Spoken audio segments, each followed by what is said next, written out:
¿Qué tal? Buenos días, bienvenidos a República. En este viernes 30 de agosto les saluda Wendy Monterrosa. La economía de El Salvador crece poco, lo viene haciendo a una tasa promedio ligeramente arriba del 2% desde inicios de siglo.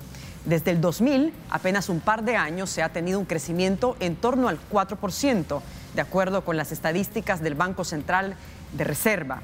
En opinión de los expertos, una de las causas es la baja inversión del sector privado y público. Y una de las consecuencias de este lento crecimiento es la escasa generación de empleo y el aumento de la informalidad laboral.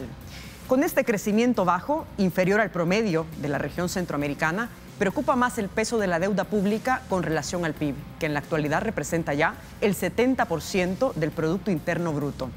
No conviene olvidar el impacto derivado del pago a las pensiones, la llamada deuda previsional, en el endeudamiento que tienen en general. Como otras economías, la nuestra es muy dependiente del exterior. La guerra comercial entre China y Estados Unidos, la proyección de debilitamiento de la economía mundial y el riesgo de que el país norteamericano entre en una recesión económica presentan un horizonte nada halagador en el mediano plazo. De estos y otros temas hablaremos en la entrevista de esta mañana. Comenzamos.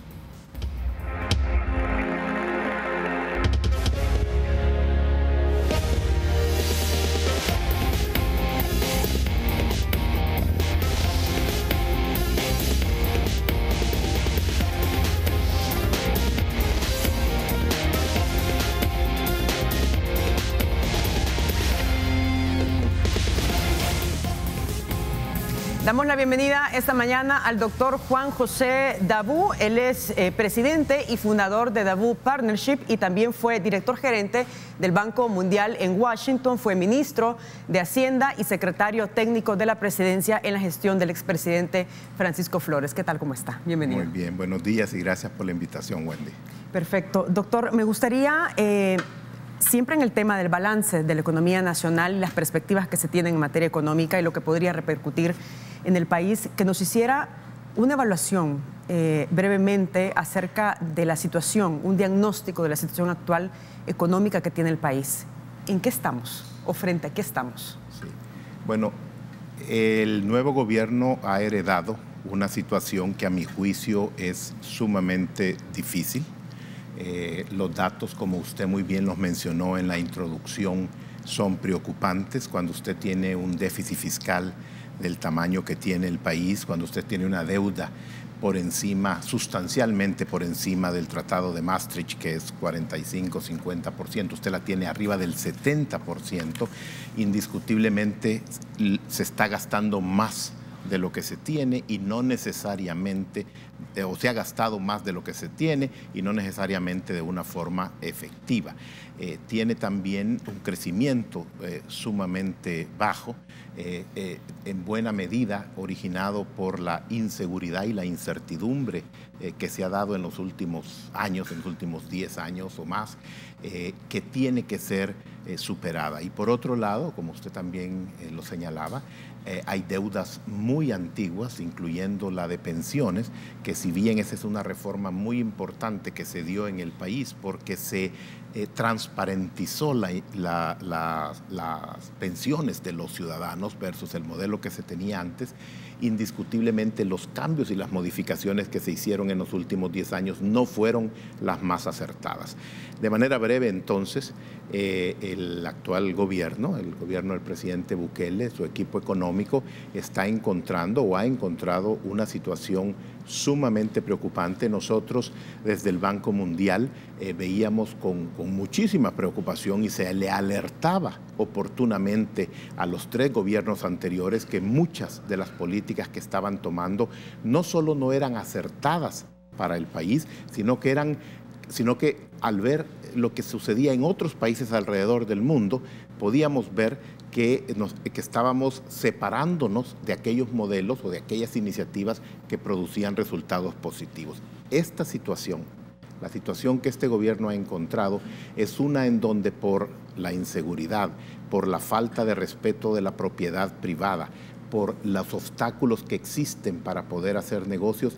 En los últimos 10, 12, 15 años, al salvadoreño es como un resorte que se ha apretado, que lo han apretado por malas políticas públicas Y este es el momento, y creo que las condiciones están dadas para remover ese obstáculo que no le permite al salvadoreño saltar, y creo que vamos a dar un salto de calidad poniendo en práctica las políticas públicas que puedan permitir eso.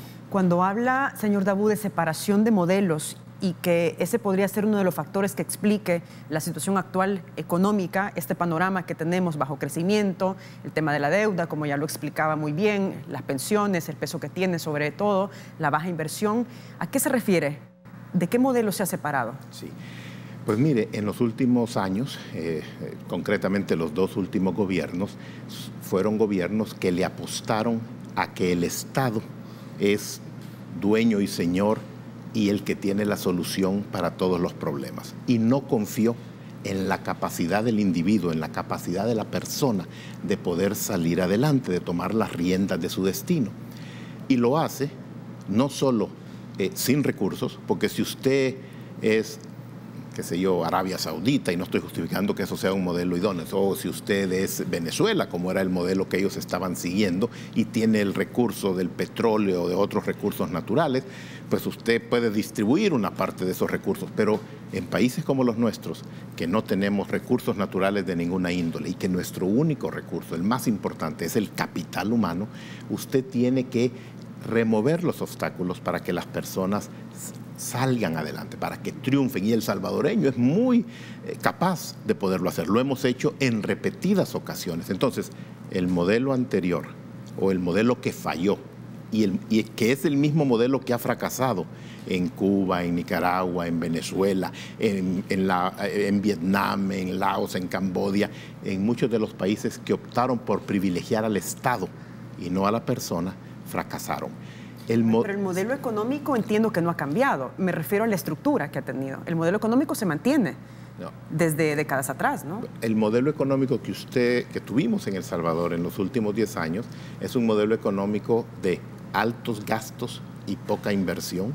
Es un modelo en donde el Estado interviene, es casi un director de orquesta, cuando el Estado lo que tiene que hacer es un referee, un árbitro que dirime conflictos entre los diferentes actores de la sociedad. El rol principal del Estado es proveerle seguridad a los ciudadanos.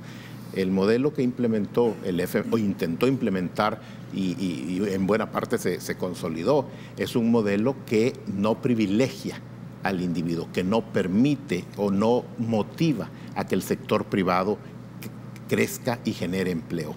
El crecimiento económico, que como usted también muy bien lo señaló, que ha sido demasiado bajo y no suficiente para lo que el país necesita, solo puede darse con la creación de empleos por parte del sector privado. El sector privado es el que puede generar esa riqueza que el país necesita, y con los impuestos entonces llegar a las personas más vulnerables de un país. Ahora bien, como sabe, el problema del crecimiento económico no es actual, es decir, lo vemos de acuerdo a las cifras del Banco Central de Reserva. Si lo queremos ver de manera histórica, desde los años 90, por ejemplo, desde los acuerdos de paz, vemos que la economía crece. Tenemos una gráfica que la tenemos en pantalla, donde vemos, por ejemplo, periodos del 91, 92, 93, 94, la economía pues tiene un buen desempeño.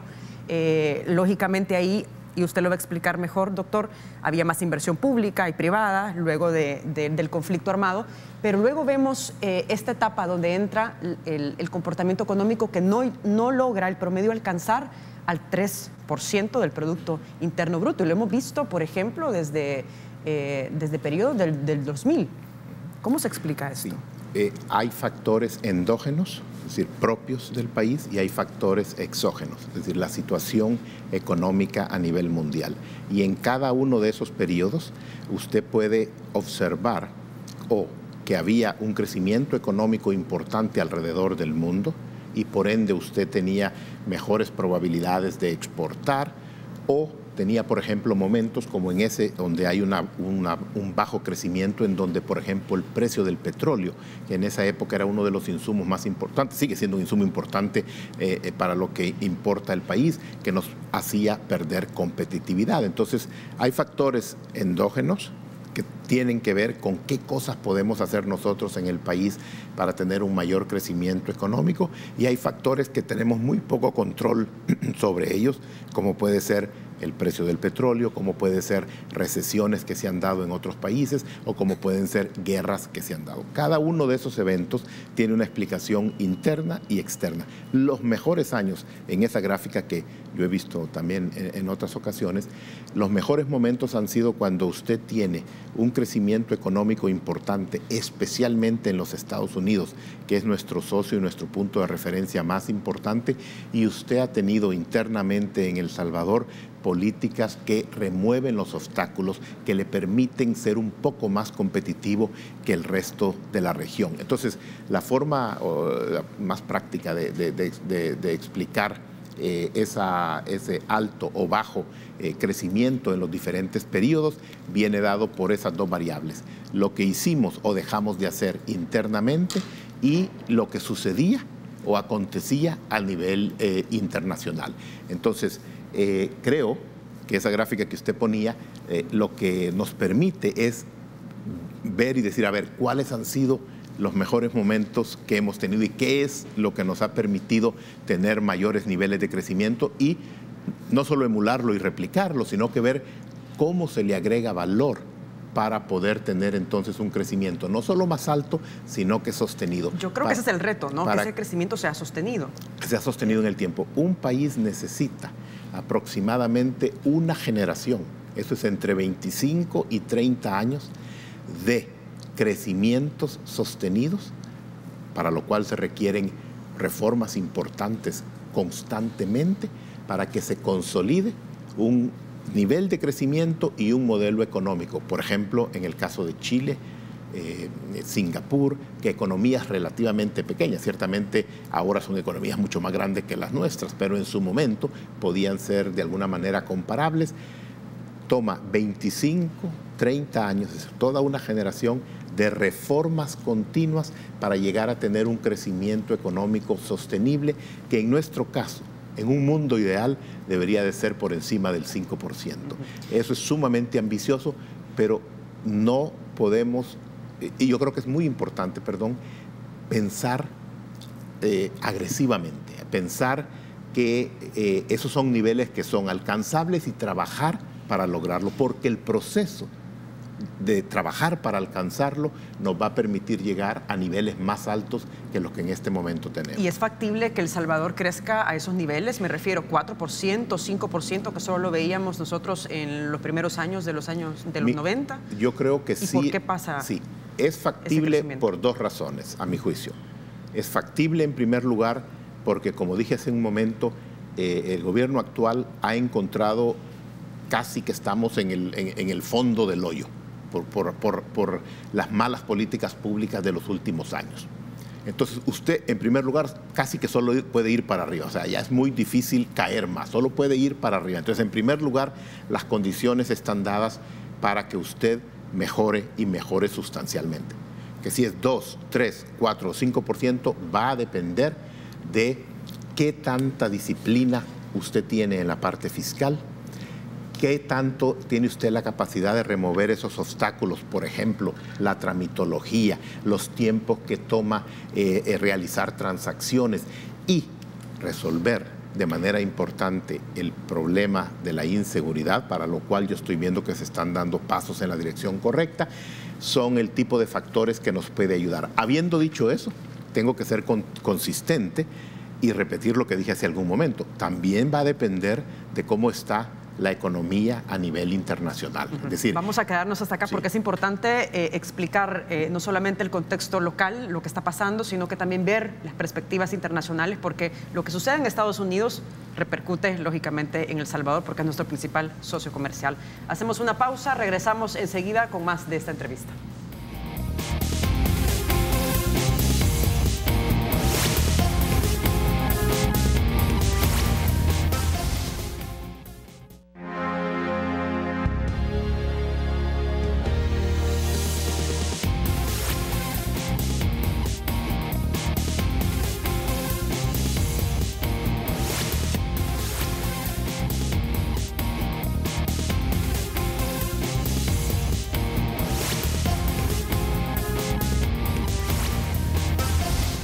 Estamos de regreso, 6 de la mañana con 48 minutos. Está en el estudio el doctor Juan José Dabú haciendo un análisis, un balance en materia económica y las perspectivas también económicas mundiales y lo que podría esto impactar, el efecto que podría tener para una economía como la nuestra. Hablamos de una posible recesión en Estados Unidos. Les invito a que participen en las redes sociales para que hagan también sus comentarios o preguntas sobre el tema que estamos hablando esta mañana.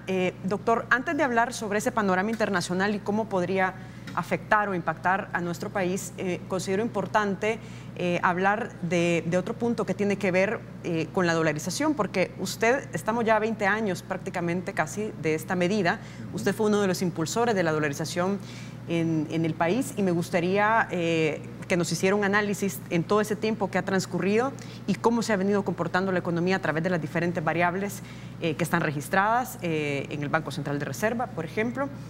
Si fue una decisión acertada dolarizar El Salvador. La integración monetaria se persigue y se implementa como parte de una estrategia amplia de integrar El Salvador al mundo, de poder acercar el comercio, de poder acercar las oportunidades de nuestro país y de poder tener predictibilidad hacia el futuro en cuanto a una de las dos variables más importantes de la macroeconomía de un país.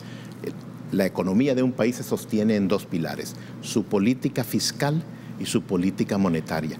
Cuando usted tiene ya su política monetaria definida, amarrada a el país más importante y que lo seguirá siendo, a mi juicio, por los próximos 200 años, por lo menos los Estados Unidos, entonces usted tiene, en esas dos variables, tiene predictibilidad en una y tiene entonces que hacer su trabajo en la parte fiscal. Ahí hemos fallado en los últimos 10 años de manera sustancial. En la parte monetaria, si el país no hubiese implementado la integración monetaria, si no se tuviese el dólar como moneda, hubiésemos tenido en los últimos 10 años inflaciones estrepitosas de 25, 30% o más. Y la inflación es el impuesto, es la confiscación más grande que usted puede hacer en los ciudadanos, porque usted se acuesta teniendo 10 colones anteriormente y se levanta teniendo 8, porque nuestra relación comercial, nuestro 16 o más % de nuestro Producto Interno Bruto por las remesas y nuestro comercio depende de una moneda fuerte como es el dólar. Entonces, a mi juicio, en retrospectiva, más de 20 años después, yo creo que fue una decisión acertada para el momento en que vivía el país. Y se ha comprobado, porque nosotros o El Salvador no podía anticipar el desorden que iba a existir con los gobiernos que vendrían, como ha sido los últimos dos gobiernos. Si esa variable no se hubiera amarrado como se hizo, creo que el país estuviera ahora en una situación sustancialmente más difícil de recuperar. Hoy día, usted habla el lenguaje de la moneda más dura y más fuerte del mundo. Eso lo coloca en un lugar privilegiado. Nuestros compatriotas que viven en Estados Unidos y que mandan remesas, en el pasado pagaban 450 millones de dólares solo en cambiar de dólar a colón, porque era la comisión que quitaban los comisionistas, las casas de cambio y los bancos. Pero por otro lado, las tasas de interés, que era una de las cosas más altas que teníamos, cerca del 27%, se redujeron a 6-7%. Eso significa que Juan en San Miguel, que alquilaba una casa o que había comprado una casa y pagaba, qué sé yo, antes de la integración monetaria, digamos $125 al mes de pago de su vivienda por haberla comprado, eso bajó a $75 o $72, permitiéndole a él tener más recursos para su familia. Entonces, el uso de una moneda que es la moneda más usada alrededor del mundo nos abre puertas para el comercio, pero también nos motiva a tener una disciplina importante adentro del país. Ahora, en la parte fiscal. Si al revisar otras variables luego de la dolarización, por ejemplo, efectivamente el tema de la inflación, como usted lo describe, tenemos tasas de inflación bastante bajas, de hecho de las más bajas del continente. Digamos que esa variable a través del tiempo, luego de esta medida, se ha mantenido estable, pero vemos otras variables, doctor, como usted sabe, que tiene que ver con el crecimiento económico, que es bajo, sigue siendo bajo, la parte de la inversión privada también, la inversión privada, la inversión pública, el tema del empleo, es decir, otras variables luego de la dolarización no han mejorado. Sí, pero usted mismo mostró en el gráfico desde después de la guerra, desde el año 92, y han habido altos y bajos que no necesariamente están ligados a esa única variable. De hecho, esa predictibilidad que usted obtiene con el uso del dólar, con la integración monetaria, con la dolarización, le permite a usted como inversionista hacer inversiones a más largo plazo y por ende gastar menos en la inversión que va a realizar. Entonces, no es por la dolarización que usted ha tenido un bajo crecimiento económico. Como dije antes, hay factores internos. Para mí, el problema más grande ha sido la inseguridad, tanto personal como la inseguridad jurídica que ha existido en nuestro país. ¿No coincide entonces con algunos analistas o economistas que dicen que la dolarización, por ejemplo, representa una camisa de fuerza para el crecimiento económico, porque se hacen análisis en ese sentido?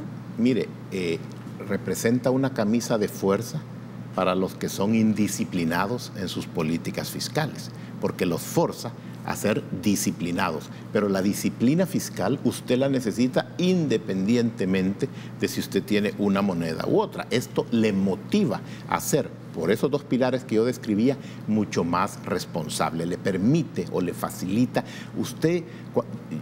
Yo trabajo con muchos países alrededor del mundo, 110 países, en África, el Medio Oriente, Asia y América Latina. Dentro de los tres temas que generalmente salen a discusión es el tipo de cambio. ¿Hago inversiones o no? Vienen temas de cómo predecir a cuánto va a estar el tipo de cambio y qué debo de reservar para poder manejar esas fluctuaciones. En nuestro país esa ya no es una variable que nos preocupa. Es totalmente certero. Usted va aquí a los países vecinos, vengo ahora de Panamá, de una junta directiva. Una de las variables que se toma en cuenta para una de las empresas es que la devaluación va a ser de 10 centavos mensualmente. Entonces, nosotros esa preocupación o ese riesgo ya no lo tenemos. Entonces, para hacer negocios, para poder invertir, incluso para el Estado, para poder hacer sus proyecciones a futuro, ya se vuelve una variable menos preocupante o de la que de veras no tenemos que preocuparnos. Sí tenemos que preocuparnos de la parte fiscal. Y en la parte fiscal hay una tarea importante que hacer y entiendo que se están poniendo las bases para ir resolviendo ese desorden fiscal que el nuevo gobierno ha encontrado. En numerosas ocasiones, el Fondo Monetario Internacional, precisamente al revisar el tema, el tema fiscal y el déficit que tiene el país, recomiendan hacer un ajuste fiscal. Hablan un ajuste fiscal del 2% entre 2019 y 2020, por ejemplo. ¿Cómo ve esta medida? Pero vamos a hacer una pausa y vamos a regresar con estas y otras preguntas también en el contexto internacional. Regresamos.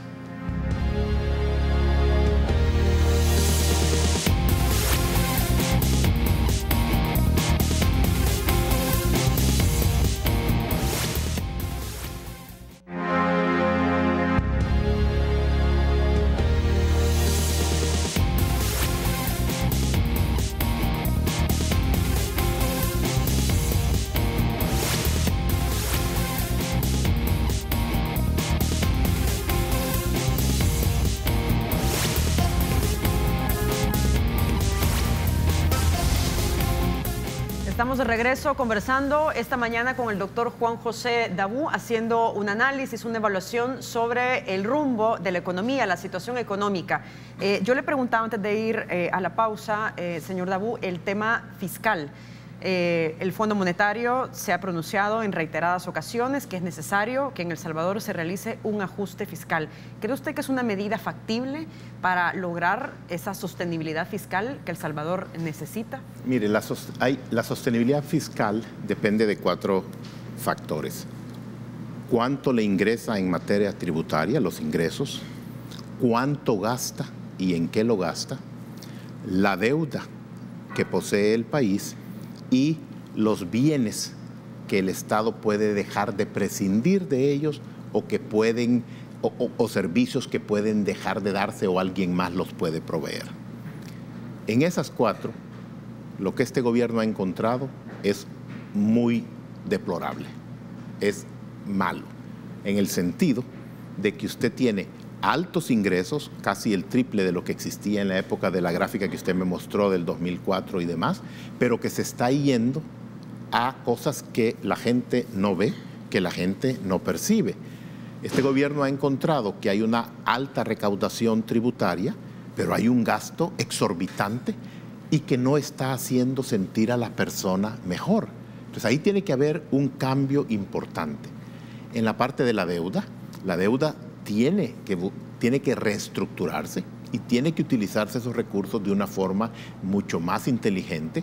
Y lo que yo he escuchado es que esa es un poco la visión que se tiene y yo espero que esa sea la visión que se adopte para evitar la necesidad de un ajuste fiscal en la forma tradicional que se han dado los ajustes fiscales, porque sí tiene que haber un ajuste en el tema del gasto, sí tiene que haber un ajuste en el tema de la calidad de los ingresos y sí debe de haber una transformación en cuanto a esos servicios o a esas actividades que sigue proveyendo el Estado y que pudiera perfectamente la sociedad civil, la iglesia o el sector privado estar proveyendo. A ver, vamos también al panorama internacional, porque es importante conocer qué es lo que está pasando afuera. Estados Unidos mantiene una guerra de aranceles, una guerra comercial con China, también tiene choques con la Unión Europea. ¿Cómo analiza usted esta situación y si prevé que la economía norteamericana en el mediano plazo tenga una ralentización, por ejemplo, o una desaceleración que podría impactar a El Salvador de manera significativa? Bueno, en la primera parte de su pregunta en cuanto a las guerras comerciales que usted describe, estas se han dado siempre, no es algo nuevo. Lo que ahora sucede es que se ha elevado el tono político y el nivel de cómo se están dando estas discusiones a nivel de presidentes o primeros ministros. Pero eso repercute en la economía mundial. Sí, pero la primera parte importante de reconocer es que no es algo nuevo. Constantemente los franceses se oponían tradicionalmente a que productos agrícolas de otros países entraran a su país o puedo darle muchos ejemplos de guerras constantes que se han dado. Evidentemente, cuando usted tiene a las dos potencias o a los dos países más grandes económicamente hablando del mundo, Estados Unidos y China, en las discusiones que se están teniendo, si eso llega a acuerdos favorables, y acuerdos favorables es que los dos queden lo menos bravos posible, entonces usted va a tener un impacto económico muy positivo. Y esto se ha visto cada vez que se distancian en la negociación de nuevos aranceles, de nuevos impuestos de importación, los mercados empiezan a bajar y tienen caídas importantes de hasta 1 o 2% en los Estados Unidos y en el resto del mundo. Pero cuando hay una conversación positiva, como se dio en el G7, por ejemplo, en esta materia, los mercados vuelven a subir. Entonces, los mercados son irracionales, responden a lo que está sucediendo en ese momento. Entonces, sí hay un impacto en los mercados por las discusiones que se están dando, pero al mismo tiempo, en la medida que se vayan llegando a acuerdos, y yo creo que se van a llegar a acuerdos que, como dije antes, no es que los van a dejar felices a todos, porque es imposible dejar felices a todos, eso va a ir haciendo que los mercados se estabilicen un poco más. En este momento, para la segunda parte de su pregunta, en el caso concreto de Estados Unidos, las condiciones de crecimiento son bastante fuertes. Las condiciones el desempleo, es bastante bajo, históricamente de los más bajos que se han visto en 50 o 60 años. Y esas para mí son dos variables muy importantes por las cuales una recesión no la veo yo en el corto plazo. El indicador del empleo es clave, ¿no? Para poder es clave porque, prevenir de alguna forma lo que va a pasar. Claro, en el mediano plazo. Porque si fuese lo contrario, que usted tiene un alto desempleo, quiere decir que el consumidor norteamericano no tiene un empleo y está viviendo solo de un seguro temporal que recibe y por ende no consume o consume menos y por lo tanto la economía comienza a sufrir. No es esa la situación en este momento. Entonces, digamos, algo siempre puede suceder, pero no creo que las condiciones están dadas en este momento para que en el corto plazo y de una forma, digamos, fuerte, vaya a haber una recesión. Y si la hubiese, puede ser de un mes o de 6 meses, una cosa muy corta. De nuevo, hay un momento político en los Estados Unidos por las elecciones del próximo año y eso hace que las partes traten de que no haya, en este caso del Ejecutivo, de que no haya un problema económico que pueda impactar su posibilidad de reelección en el caso del presidente. En caso exista una afectación económica en Estados Unidos, una posible recesión, ¿cuál sería la alternativa para El Salvador? Y con esto me refiero específicamente a China. ¿Debemos ver a China? Bueno, si eso sucede. A ver, siempre, sobre todo por el nivel de su economía que ha alcanzado China, hay que tenerlo en el radar, indiscutiblemente. Pero creo que nuestro socio más importante, tanto por donde vive hasta un 20 o más por ciento de nuestra población, con quien tenemos afuera de la región centroamericana el comercio más grande y con quien estamos geográficamente más cerca, es los Estados Unidos. Si a Estados Unidos le va bien económicamente hablando, nuestras posibilidades de que nos vaya bien son sustancialmente más altas. Si lo contrario sucede, lo contrario nos va a suceder a nosotros. En el pasado tomaba aproximadamente 6 meses para recibir el efecto positivo o negativo, nosotros en América Latina, de lo que sucedía en Estados Unidos. Eso ahora, por la tecnología, por el acceso a la información, por el conocimiento, por la interrelación comercial que existe, sucede en un periodo sustancialmente más corto. Menos de un mes usted empieza a ver los efectos porque ya las empresas son regionales o tienen inversiones en los diferentes países. Pero eso también nos ha permitido diversificar el riesgo.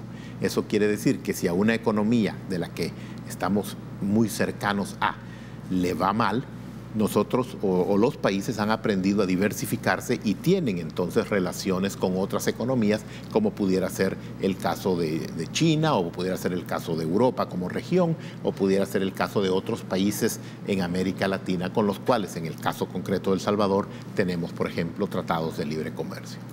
Tenemos poco tiempo, doctor, y me gustaría volver a un punto que es medular en este momento y que algo lo conversamos al inicio, pero me gustaría detallarlo un poco más y tiene que ver con una necesidad de una reforma al sistema de pensiones.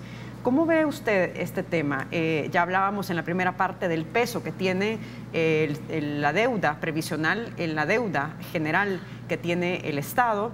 Se hablan de diferentes reformas a un sistema de pensiones que tiene varios problemas de cobertura, por ejemplo, problemas de una pensión que no son pensiones, digamos, muy altas, porque los salarios tampoco son altos, brecha salarial de género también está identificado en esos problemas. ¿Qué debe pasar con el sistema de pensiones? Bueno, mire, esta conversación se está dando en la mayoría de países del mundo, incluso en los Estados Unidos. Es decir, el tema de pensiones es uno que afecta si no se maneja adecuadamente y que puede crear una oportunidad si se maneja adecuadamente. Y me explico. Nosotros teníamos, o El Salvador tenía hace muchos años, un esquema en donde la persona que cotizaba honestamente no sabía si iba a recibir su dinero al final o no, porque el Estado manejaba esos recursos y los manejaba en una cuenta global y le pagaban según usted se iba retirando. Pero esas cuentas no tenían el dinero lo había ocupado el gobierno en otras cosas, entonces se endeudaba constantemente para ir honrando anualmente los recursos que existían.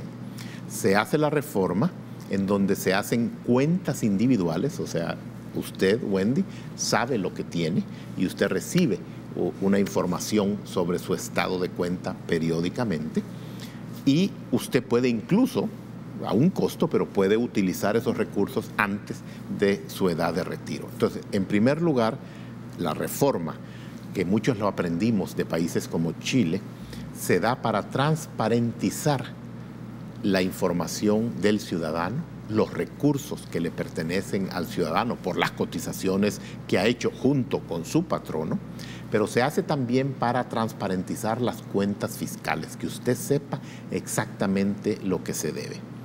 Hacia adelante, países como Chile han hecho 3 o 4, en algunos casos, en algunos países hasta más reformas para ir ajustando el modelo, no solo en cuanto a la cantidad o el costo de manejar esas pensiones, sino también en cómo se pueden utilizar esos recursos para que los rendimientos sean un poco más altos. El caso que usted está haciendo referencia es esa presa, ese monto que existe del sistema antiguo y que es una carga importantísima para el Estado. Ese monto, esa cantidad de dinero es muy importante que no solo esté adecuadamente contabilizada, pero que sepamos, que comencemos a resolverlo con modelos financieros que existen. Hay opciones que algunos países han ejercido, como por ejemplo que parte de esa deuda pueda venderse, que alguien la pueda comprar a un descuento con una garantía soberana del Estado. Esa puede ser una opción a evaluar. Creo que en casos como esos la invitación es a que se traigan expertos en la materia, y los hay, porque como dije hace un momento,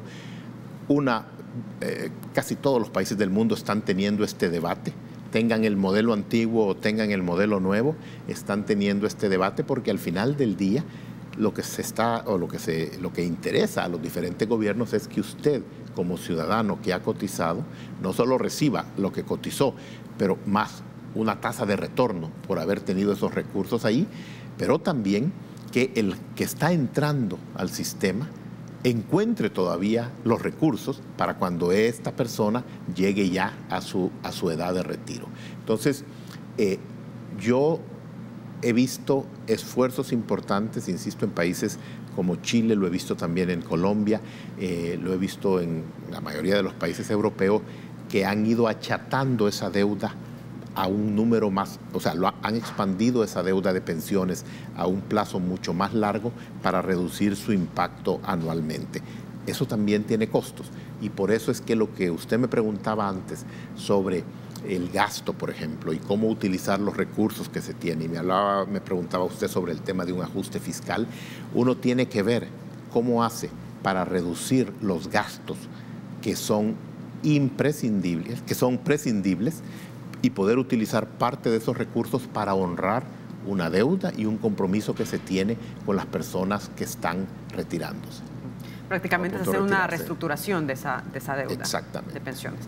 Doctor, le agradezco mucho. Hemos llegado al final de este programa, pero espero en la próxima, que no sea muy lejos, poder conversar de nuevo con usted. Muchas gracias, Wendy, siempre a la orden. Muchas gracias. Hacemos pausa, regresamos en breve con más de República. No nos cambien.